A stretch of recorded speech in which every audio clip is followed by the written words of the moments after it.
Hi there, Simpiwa here from Automation IT, and today we're going to be taking a look at how to turn your paper-based forms into digital electronic forms. But before we get into the forms, let me tell you how this video came about. A friend of mine who runs their own business was really struggling with the amount of forms processing they had to do. They first send the customer the form, the customer has to print out the form, fill the form in by hand, sign it, scan it, send it back to them. They print the form, look what's on the form, and then they have to fill whatever on the form into their system. Talk about a lot of work. So my friend then asked me, isn't there a way to make this process faster, seamless, and fully digitized? I said, yeah, there is a way. Let's take a look. All right, here we go, guys. I have created basically three basic forms to try and show different functionality and to show what these JotForms can create. JotForm is an excellent website if you would like to just create a little bit more advanced forms than your Google Forms. With JotForms, there's much more functionality. You can add payments, you can kick off automations and run workflows based on answers received, and a whole lot more. But today in this video, we're only going to cover these forms and look at how we can capture data, some signature and some uploading functionality. And then we're also going to look at how you can house these forms in some sort of a portal where you want people to log in and actually access these forms. So we've got three forms that we've already created. We've got an IT service request form, a new employee form, and a health declaration forms.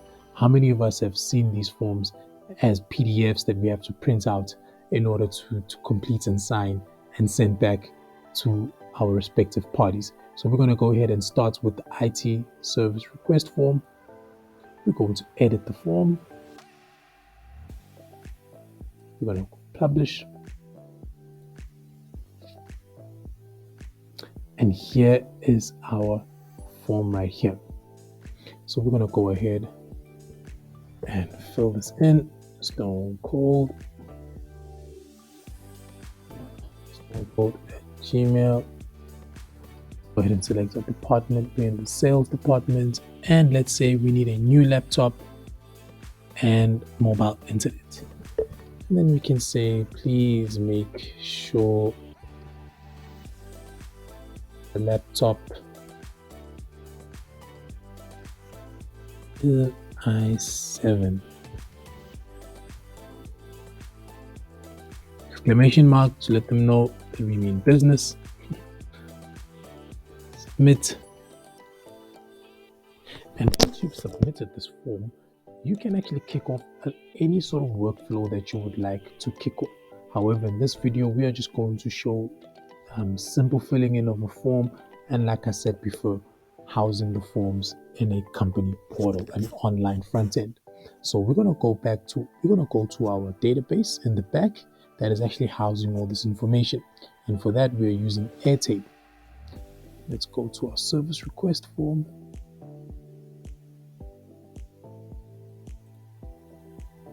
Let's go ahead and refresh, and there we have it.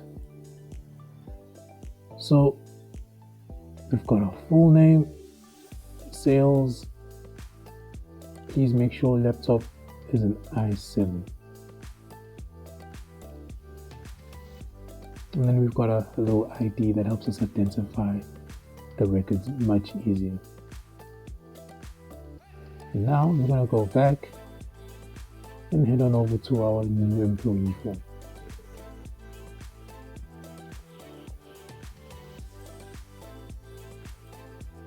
And this is our new employee form. In this form, we're going to showcase upload functionality. So let's go ahead and use Stone Cold again. Say Stone Cold was born February 18th in 1982.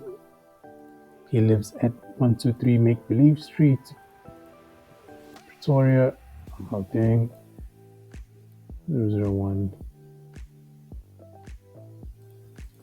Emergency contact Mike Rivers, 487 777 6666. position title. So what is Stone Cold's position title? Let's say he's going to be head of sales, reporting to John Law. Employment type, he can be full-time. Let's say he's starting next week, 19th, 2002. His banking details. These are all information that human resources might require. He's got a savings account, account number, 31329, his tax number, his ID copy,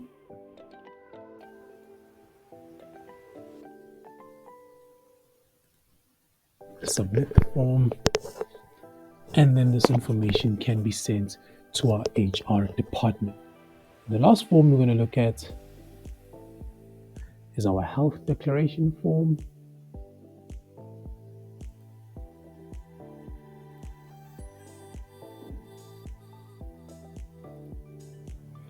So let's declare our health. COVID-19, Stone Cold.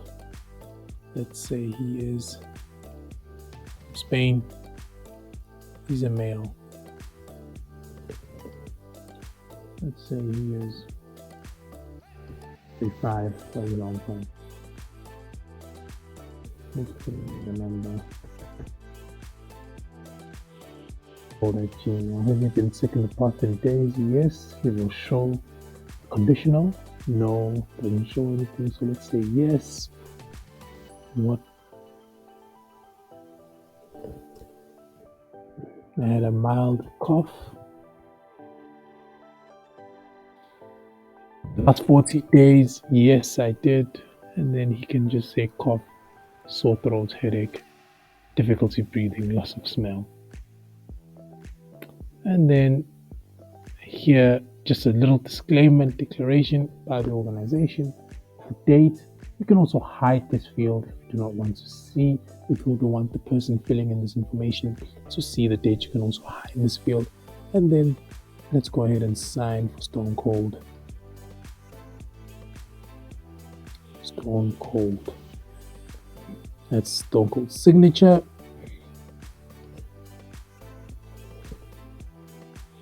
And there we have it. Let's go into our Airtable database. There's our Stone Cold. There's his signature over there, captured all of his information, cough, sore throat, difficulty breathing, captured. And we didn't actually look at our HR, but let's look at our HR. There's our ID copy. I'm not going to show this ID copy because it's my actual ID copy, but there is the attachment saved over here as a PDF. So you can already see and start imagining how you can use this in your organization to speed things up. Now, once we've entered this information into the database, we can actually kick off certain workflows that might need to go to people for approvals, maybe go to the top managers for approval. For the IT services request, it might need to go for approval and all those sort of things. But for this video, I want to be able to show that you can also house these forms in a front end, a web online front end, where you might want to control access. We're going to use that as an example. So we're going to go to our database, our front end, beg your pardon, and here we will say, okay, so and so, please log in, and we're going to go ahead and log in, sign in, and there you can have your forms embedded. Your IT request form, your new employee form, your health declaration form. You might want to complete the form. You're going to be able to access the IT service form, your new employee form, and your health declaration form. Now, because this was from the front end where you were able to provide access, in a future video, I will show that you do not need to capture all this information like the email address, contact number, and the name and surname, because that person has already been logged in to your front end system. But this is just a video to be able to show you that manual and paper-based forms are not nearly as necessary as they used to be, and you can actually move your forms to online or digital platforms, making it easier for your users to fill out, and what used to take us minutes, 5 minutes, 10 minutes to complete can literally be done in about a minute or two. And then after that, you can kick off as many workflows as you might think. So you can go ahead and just start imagining the power of these digital forms and using the platform JotForm. I hope this has been very useful and helpful, and please feel free to leave feedback below. Take care.